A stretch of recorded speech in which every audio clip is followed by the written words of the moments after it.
চলতি অর্থ বছরের প্রথম 6 মাসে দেশে এসেছে মোট ১,৩৭৭ কোটি ৬০ লাখ মার্কিন ডলারের রেমিটেন্স, যার মধ্যে সবচেয়ে বেশি রেমিটেন্স পাঠিয়েছেন ঢাকা বিভাগের প্রবাসী বাংলাদেশিরা।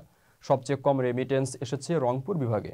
বাংলাদেশ ব্যাংকের হালনাগাদ প্রতিবেদন বলছে, গত জুলাই-ডিসেম্বরে ঢাকা বিভাগের প্রবাসীদের মাধ্যমে সর্বোচ্চ ৬৬৫ কোটি ৯০ লাখ মার্কিন ডলারের রেমিটেন্স এসেছে। এরপরে রয়েছে চট্টগ্রাম বিভাগ। এই বিভাগটির প্রবাসীরা দ্বিতীয় সর্বোচ্চ ৩৮১ কোটি ৯৬ লাখ ডলারের রেমিটেন্স পাঠিয়েছেন। তৃতীয় সর্বোচ্চ ১২৪ কোটি ৬৬ লাখ ডলারের রেমিটেন্স পাঠিয়েছে সিলেট বিভাগের প্রবাসীরা। এছাড়া আলোচিত ৬ মাসে খুলনা বিভাগে ৬৫ কোটি ২৪ লাখ ডলার, রাজশাহী বিভাগে ৫০ কোটি ৪২ লাখ ডলার, বরিশাল বিভাগে ৩৮ কোটি ৬০ লাখ ডলার, ময়মনসিংহ বিভাগের মাধ্যমে ২৮ কোটি ৭২ লাখ ডলারের রেমিটেন্স এসেছে দেশে। সর্বনিম্ন ২২ কোটি ১০ লাখ ডলার রেমিটেন্স পাঠিয়েছেন রংপুর বিভাগের প্রবাসীরা। এদিকে নতুন বছরের প্রথম মাসের ২৫ দিনে দেশে ১৬৭ কোটি ৫৯ লাখ ৭০ হাজার ডলারের রেমিটেন্স পাঠিয়েছেন বিভিন্ন দেশে বসবাসরত প্রবাসী বাংলাদেশিরা।